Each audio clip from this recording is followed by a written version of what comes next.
Bonjour à tous et bienvenue dans votre nouveau numéro de Decrypt by PF. Aujourd'hui pour ce numéro, j'ai le plaisir d'accueillir Jean-Daniel Lévy. Jean-Daniel, bonjour. Jean-Daniel, je rappelle que tu es directeur délégué de Toluna Harris Interactive France. Je suis très heureux de t'accueillir dans cette émission. Alors on se connaît parce qu'on travaille ensemble notamment dans les études pour l'observatoire CTLM. C'est vrai. Est-ce que pour commencer, tu peux peut-être nous présenter rapidement Toluna Harris Interactive? Toluna Harris Interactive est un groupe mondial d'études, de sondages qui existe en gros depuis le début des années 2000, qui est présent au niveau international et qui a la vocation déjà de pouvoir s'appuyer sur son propre panel, c'est-à-dire des personnes que nous connaissons, que nous identifions et que nous avons la capacité de pouvoir interroger, de pouvoir les interroger en France comme au niveau international, et avec le développement d'une technologie pour pouvoir nous rendre, on l'espère, le plus efficace possible et le plus précis possible. On ajoute à cela des études qui peuvent être des études de type qualitative ou des études qui peuvent être projectives et qui nous permettent de savoir non seulement mesurer, mais également comprendre ce que peuvent être les dynamiques d'opinion et de consommation au niveau international. Alors on va parler de la méthodologie des études parce que c'est très intéressant de savoir comment vous travaillez en fait, ce qui est un peu sous le capot, quel est le moteur de fonctionnement finalement de toutes ces études. Il y a combien de collaborateurs dans l'entreprise au niveau mondial? On est environ 3000 collaborateurs, la capacité de pouvoir intervenir, je crois, dans 147 pays dans le monde. Dans le monde entier. Peut-être les domaines d'intervention, j'imagine le marketing, bien sûr les études d'opinion, parce que on le sait, et notamment avec l'actualité, on sait que les sondages sont très importants et très nombreux en matière politique notamment. Mais quels sont les domaines d'intervention d'études que vous réalisez pour les entreprises notamment? Tu fais bien de le souligner parce qu'en fait, on entend essentiellement parler de la plupart des instituts de sondage qui ont pignon sur rue à travers les enquêtes qui sont publiées. Ça fait partie de l'infime minorité de notre activité. On a des activités qui permettent justement de faire en sorte d'éclairer le grand public, les décideurs, les journalistes, à travers des enquêtes qui sont rendues publiques. Mais la plupart de nos études, ce sont des études confidentielles, stratégiques pour des clients. Et je serais tenté de dire, dès lors qu'on se pose une question, qui est une question en matière marketing, en matière de communication, en matière d'audience, en matière de prix, en matière de communication d'un point de vue global, en matière RH, en matière de projection vers l'avenir, d'anticipation, il y a la capacité chez Toluna Harris Interactive de pouvoir y répondre en France comme au niveau international. Le plus gros de notre activité au niveau international, c'est évidemment l'activité marketing, c'est évidemment savoir comment faire pour pouvoir mieux s'adresser le plus possible aux consommateurs, comprendre ce que sont leurs appréhensions, leurs projections, et au final, ce qui peut motiver leur comportement d'achat pour maximiser le comportement d'achat. Du coup, quels sont les types d'études? Alors moi j'ai en tête deux types d'études qu'on utilise régulièrement, encore une fois avec l'Observatoire CTM, c'est-à-dire les études quantitatives et les études qualitatives.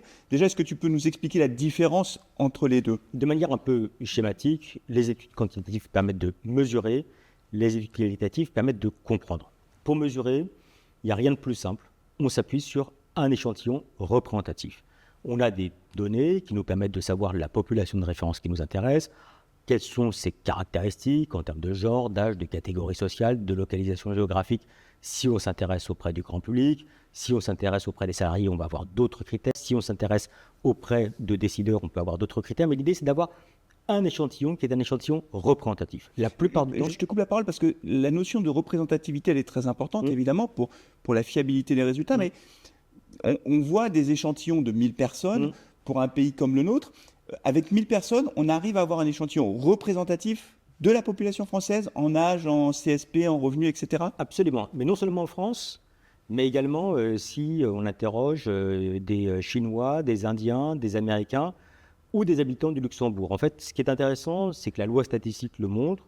Il n'y a pas de corrélation entre la population de référence et la taille de la population de référence et le nombre de personnes au final à interroger pour avoir un échantillon qui est un échantillon représentatif. La représentativité, elle se base sur deux dimensions. Un, la caractérisation et la qualification de la population à interroger. Pour faire vite, on a envie que les personnes qu'on va interroger, les 1000 personnes, représentent en tout point la population globale de référence. Donc il faut qu'il y ait des critères qui sont des critères en cohérence, et notamment ceux que j'ai pu évoquer tout à l'heure, le genre, l'âge, la catégorie sociale, la localisation géographique, par exemple. Et puis également, il y a la deuxième dimension, c'est de s'assurer en fait que cette population a vraiment la capacité à pouvoir pleinement répondre et donc qu'il n'y ait pas forcément de questions qui soient biaisées à proprement parler. Donc l'idée vraiment c'est de s'appuyer sur 1000 personnes pour éviter qui plus est les biais statistiques, c'est-à-dire faire en sorte que lorsqu'on a une donnée par exemple de l'ordre de 55% d'un côté, 45% de l'autre, on soit certain que le 55% soit quelque chose qui représente entre guillemets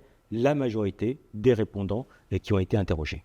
Donc pour le dire simplement, un échantillon représentatif de 1000 personnes, c'est la France dans toute sa diversité ramenée à 1000 personnes et c'est ce qui permet de garantir finalement la fiabilité des réponses apportées. La fiabilité des réponses et puis même également parce que les résultats d'ensemble sont intéressants, mais ce qui va collectivement le plus nous intéresser, ça va être le regard selon différentes catégories de population. Ça peut être, par exemple, si on est en matière de comportement d'achat, ceux qui ont une bonne image ou une mauvaise image de l'entreprise qui est susceptible de pouvoir proposer des produits ou des services, ou éventuellement les consommateurs ou les non-consommateurs, pour pouvoir à chaque fois s'assurer que dans les sous-échantillons, on a à chaque fois la capacité de pouvoir nous appuyer sur une base statistique qui peut être fiable. Alors avant de parler des études qualitatives, un dernier mot sur le quanti, comme on dit. Il y a quelques années, enfin ça remonte maintenant, on faisait exclusivement du quanti par téléphone. Oui. Aujourd'hui, la plupart des études sont online. En termes de fiabilité des résultats, de qualité des réponses, le online répond parfaitement aux exigences des standards attendus aujourd'hui? Oui, alors sans faire un grand cours d'évolution des méthodologies en matière d'enquête, pendant à peu de choses près 80 années, les enquêtes ont été réalisées en face à face. C'est-à-dire qu'en fait, on avait un enquêteur qui nous attrapait dans la rue ou éventuellement qui venait chez nous pour nous poser des questions, qui remplissait un questionnaire. Après ces 80 années, ou pour partir en parallèle, pendant 40 années, nous avons été amenés à travailler par téléphone. On était tranquillement chez soi, on recevait un appel et on répondait à un enquêteur de Toluna Harris Interactive notamment. Pendant 20 ans ou depuis une vingtaine d'années, les enquêtes se sont pour partie, pas toutes, mais en grande partie, déplacées par Internet. Là encore, avec des panels, Toluna Harris Interactive dispose d'un des plus gros panels dans le monde de personnes que nous interrogeons et que nous sollicitons et qui sont amenées à nous répondre par Internet. Est-ce que c'est fiable ? On a un élément qui nous permet de regarder cela, c'est-à-dire que lorsqu'on compare notamment le résultat électoral par rapport aux dernières intentions de vote qui ont été réalisées par Toluna Harris Interactive, en général, c'est assez proche. Et puis le deuxième aspect, c'est qu'on sait que toute méthode d'enquête possède des biais, inévitablement. Quand on interroge des personnes par téléphone, elles ont un peu marre d'être démarchées pour pouvoir acheter des fenêtres ou autres, par exemple. En face à face, on n'a pas toujours la capacité de pouvoir avoir accès à tout le monde. Par Internet, on sait qu'on a aujourd'hui des populations qui ont plus de difficultés avec le numérique, même parfois un peu paradoxalement, les jeunes qui ont un peu moins tendance à répondre, on le sait. Donc il y a nécessairement des biais, et donc nous avons des protocoles, des chercheurs qui nous permettent de lever ces biais d'un côté pour pouvoir atteindre ces populations, et d'autre part pour pouvoir tenir compte de la réponse d'une partie de ces populations, même si elle n'a pas répondu à la hauteur de ce qu'on souhaiterait avoir en termes de nombre de personnes répondantes. C'est ce qu'on appelle les redressements en fait, c'est ça? C'est ce qu'on appelle les redressements. D'accord. On a un échantillon de départ idéal, on a un échantillon effectivement que nous recueillons, et donc on va affecter un poids statistique pour donner une place un peu plus importante aux personnes qui sont sous-représentées et une place un peu moins importante à celles qui sont surreprésentées. Un mot sur les études qualitatives. Tu disais tout à l'heure que le quali permet de comprendre. En fait, le quali sont des focus group. On met des personnes dans une salle et on va leur poser plein de questions. Là, on n'est plus sur des réponses sur Internet ou par téléphone, peu importe, mais on est vraiment dans un échange avec une personne qui est chargée d'animer la discussion autour d'un thème précis. Ça peut être le pouvoir d'achat, ça peut être 1000 et un sujets.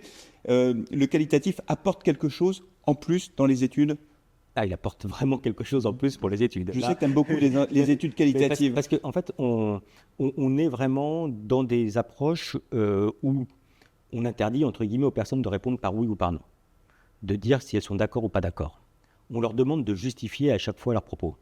Et en termes de méthodologie, ce qui est intéressant, c'est qu'on est quasiment orthogonal par rapport à ce que peuvent être les enquêtes quantitatives. On ne cherche pas la représentativité. On cherche à faire en sorte de créer un groupe qui a une cohérence interne, et pour lequel, en fait, il n'y a pas d'anicroche entre les personnes. Elles ne le savent pas quand elles entrent dans la salle, mais elles se ressemblent toutes, en termes d'âge, en termes de catégorie sociale, ou en termes de centre d'intérêt, ou d'aspect qui va nous intéresser. Elles ne savent pas pourquoi elles viennent. Elles se retrouvent, en général, il y a entre 8 et 10 personnes qui sont présentes. On va les amener à pouvoir parler d'un sujet d'un point de vue général, et puis au fur et à mesure, on va creuser autour d'un psychosociologue, et il va y avoir une dynamique. C'est-à-dire que les personnes vont dire « Ah oui, ça me fait penser à ceci ou ça me fait penser à cela. Et donc, ça crée un argumentaire où on part d'une idée de départ, on arrive au final. Et notre rôle, ça sera d'essayer de comprendre les raisons pour lesquelles les personnes ont été amenées à prendre position, à dire des choses en matière de consommation, en matière d'opinion, en matière de comportement, mais également ce qui éventuellement, dans un groupe, a pu les amener à changer d'avis ou à évoluer dans leur représentation. C'est formidable pour pouvoir comprendre les structurations d'opinion, c'est formidable pour pouvoir comprendre une campagne de communication, c'est formidable pour connaître l'image ou les opinions que l'on peut avoir à l'égard de différents acteurs. Et on va reproduire ces petits groupes, on peut en faire 2, 3, 4, parfois beaucoup plus, de manière à pouvoir se dire, tiens, par exemple, les jeunes hommes, comment pensent-ils?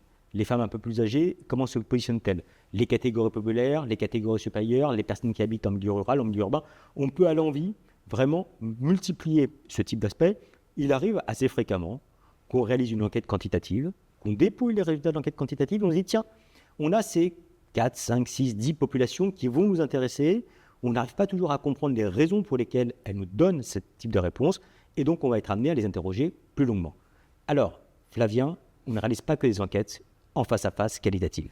Aujourd'hui, on les réalise aussi par Internet. C'est-à-dire que les personnes vont être derrière leur clavier, on a les différents outils, les Teams ou autres, qui leur permettent de s'exprimer, voire parfois de faire en sorte que ces études qualitatives soient complétées avec des études où les personnes sont amenées à pouvoir répondre directement avec leur clavier, interagir les unes les autres, comme ça peut être dans une sorte de groupe chat ou de grand WhatsApp, entre guillemets, qu'on organiserait pour que les personnes puissent réagir et interagir les unes avec les autres.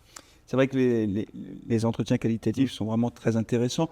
Toujours la discussion de savoir s'il faut les faire avant ou après le quanti. Bon, après, c'est vrai que ça permet d'apporter des éclairages complémentaires. Et dans les études, d'ailleurs, on peut voir quelquefois du verbatim. Ce verbatim est très souvent issu justement de ces focus group qui permettent d'apporter une dimension supplémentaire à l'analyse et à la compréhension d'un sujet. On va bifurquer un peu, Jean-Daniel, parce qu'il y a un sujet, je suis sûr, qui va intéresser celles et ceux qui nous regardent, une question que parfois on peut se poser. Alors moi, je me suis posé la question, mais comme j'ai eu l'occasion de te poser la question et que tu m'as expliqué, maintenant j'ai compris comment ça marche.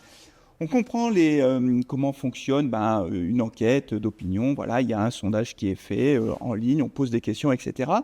Mais le jour d'une élection, prenons une élection présidentielle par exemple, les gens vont aller voter de 8h à 18h dans quasiment toutes les villes de France. Certains bureaux de vote dans les grandes villes ferment à 20h, mais vous êtes capable à 20h, et on est tous devant sa télé en général à ce moment-là, en train d'attendre les résultats à 20h. On a les résultats qui s'affichent, alors que les bureaux viennent de fermer dans certaines villes ou sont fermés depuis peu de temps dans d'autres villes. Et les résultats qui sont affichés sont toujours conformes à la réalité du scrutin. Alors bien sûr, au fur et à mesure de la soirée, les résultats s'affinent, comme on dit, les estimations s'affinent. Mais comment faites-vous pour avoir des résultats à 20h, et je ne trahis pas ce secret qu'en général, les premières tendances arrivent plutôt vers 19h15, 19h30, mais comment faites-vous pour avoir ces résultats? Parce que vous ne faites pas d'enquête, de sondage, même en ligne, à 18h pour savoir comment les gens ont voté. Comment ça marche? Comment est-ce possible? Alors, c'est très simple et très compliqué en même temps. C'est très simple parce qu'en fait, c'est un protocole radicalement différent des deux précédents dont on vient de parler. Nous avons un échantillon de bureaux de vote qui est présent au niveau national. Nous avons des enquêteurs qui sont présents dans chacun de ces bureaux de vote et nous avons sélectionné ces bureaux de vote pour faire en sorte que la totalité des bureaux de vote soient représentatifs des résultats des scrutins précédents. Donc on n'a pas un bureau test magique qui nous permet d'avoir les résultats, c'est l'addition de l'ensemble de ces votes qui nous permettent de pouvoir avoir une base de départ. Les enquêteurs sont présents, effectivement, dans les bureaux essentiellement qui ferment à 18, 19 Physiquement. Physiquement. Ils nous appellent dès lors qu'il y a 100 bulletins dépouillés dans le bureau de vote. En général, il y a un émargement qui nous permet de savoir ça. Et puis après, on collecte les données au fur et à mesure. Et nous avons des logiciels qui nous permettent de projeter à partir de ces premiers résultats le résultat sur l'ensemble de la société française. Donc, on crée des modèles mathématiques précédents qui permettent de se dire, dans un bureau de vote, on connaît l'histoire du bureau de vote, on voit comment il a été amené à évoluer entre l'élection N-1 et l'élection N, et qui nous permet de projeter, à partir de bureaux de vote dans lesquels nous n'avons pas les résultats, un modèle théorique de comportement qui ait pu être adapté pour les citoyens. Ça marche formidablement bien, à tel point que, effectivement, à partir de 18h30, 18h45, avec 3000 en général bulletins de vote qui ont été dépouillés, on arrive à savoir à un demi-point près ce qui va être le résultat à 20h. C'est la sociologie qui fonctionne à plein et que les logiques qui vont jouer dans certains territoires ou dans certains bureaux de vote vont fonctionner d'une manière globale auprès de l'ensemble de la population qui peut être électrice. Donc on n'a pas besoin d'avoir les résultats des bureaux de vote qui ferment à 20h, voire même à 19h pour avoir le résultat. Ouais, en tout cas, c'est vrai que je ne sais pas si c'est une spécificité française. D'ailleurs, ça aussi, dans tous les pays, ça existe parce que les modalités de vote ne sont pas les mêmes. Il faut rappeler que en France, le vote par correspondance, par exemple, ou vote sur Internet n'existe pas, ou très peu en fait. Non, il n'existe pas du tout. Et c'est le vote électronique qui peut exister dans les bureaux de vote, mais il faut se déplacer dans un bureau de vote. Est-ce que ça existe dans d'autres pays, ça, cette capacité à projeter des résultats aussi rapidement La France a un vrai atout. Un atout non seulement parce qu'en fait, on a des vrais bureaux de vote avec une stabilité du corps électoral, ce qui nous permet de connaître l'histoire du bureau de vote et de comprendre les logiques politiques qui vont régir chacun des bureaux de vote qu'on va pouvoir plaquer au niveau national. Mais c'est vrai que quand on regarde aux États-Unis, on a la possibilité même pouvoir de déposer son bulletin de vote dans une sorte de boîte aux lettres, etc. Donc on n'a pas l'histoire électorale. Et puis en plus, avec un dépouillement et des comportements électoraux qui vont s'étaler sur des fuseaux horaires qui vont être assez différents. Ce qui fait que là, pour le coup, ce sont des enquêtes qui sont réalisées où on va plutôt demander aux personnes et non pas s'appuyer sur le comportement réel et avec des petites différences qui peuvent s'opérer. C'est vrai que la France, en termes de sondage d'un point de vue général et notamment d'un point de vue d'estimation, qui est le terme exact lorsqu'on parle des soirées électorales, nous sommes en général bien plus fiables que dans la plupart des autres pays occidentaux. Bon, merci Jean-Daniel. Une dernière question pour finir cet entretien. Une question évidemment qui concerne tous les secteurs d'activité. C'est une question relative à l'intelligence artificielle. Peux-tu nous dire dans quelle mesure ton métier, toi, est impacté par l'intelligence artificielle? Est-ce que déjà vous l'intégrez dans votre façon de travailler? Comment tu vois les choses à l'avenir? Est-ce que ça va révolutionner votre façon de travailler ou pas, tout simplement? La réponse est oui, absolument. Et si je reprends les temporalités que j'avais évoquées tout à l'heure, 80 années d'enquête en face à face, 40 années d'enquête par téléphone, 20 années d'enquête par Internet, on est en train de passer un stade qui est un stade nouveau. De toute façon, c'est la posture que l'on peut avoir. On ne cherche pas uniquement à être des producteurs de données, mais des experts de la donnée. Et donc l'IA joue un rôle. Joue un rôle à tous les niveaux, tels que ceux qu'on peut imaginer, c'est-à-dire nous aider pour pouvoir construire des questionnaires, nous aider pour pouvoir dépouiller plus rapidement les données, que ce soit des enquêtes quantitatives, mais également des enquêtes qualitatives, et nous permettre de développer des protocoles qui sont des protocoles qui peuvent être très excitants et vertigineux en même temps. Nous pouvons aujourd'hui réaliser des enquêtes avec de l'IA qui va interroger de l'IA.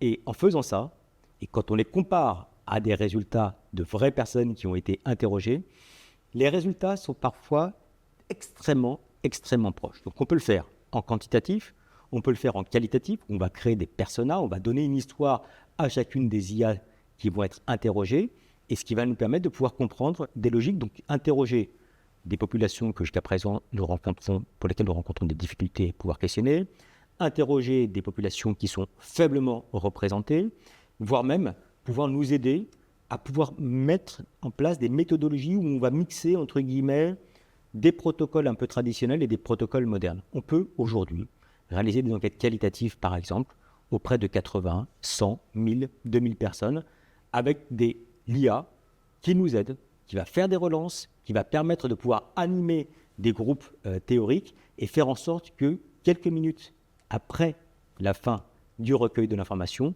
on puisse avoir le rapport. Donc on est face à une phase qui est une phase d'expansion, à une phase où globalement l'IA est un appui pour pouvoir nous faciliter le travail, mais également pour pouvoir changer radicalement toute une partie de nos activités professionnelles et faire en sorte qu'on soit de plus en plus en conseil, en expertise, en accompagnement pour pouvoir bien maîtriser l'IA et faire en sorte que ces différentes opérations soient le plus utiles, le plus rapide pour nos différents clients.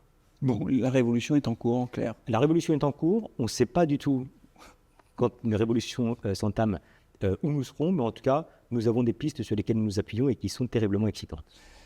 Merci beaucoup, Jean-Daniel. Tout cela a été parfaitement passionnant. Merci beaucoup d'avoir apporté cet éclairage dans Decrypt by PF. Merci beaucoup de nous avoir suivis. Vous pouvez également, bien sûr, nous retrouver sur l'ensemble des réseaux sociaux. Je vous dis à très bientôt pour une prochaine vidéo. Merci et bonne journée.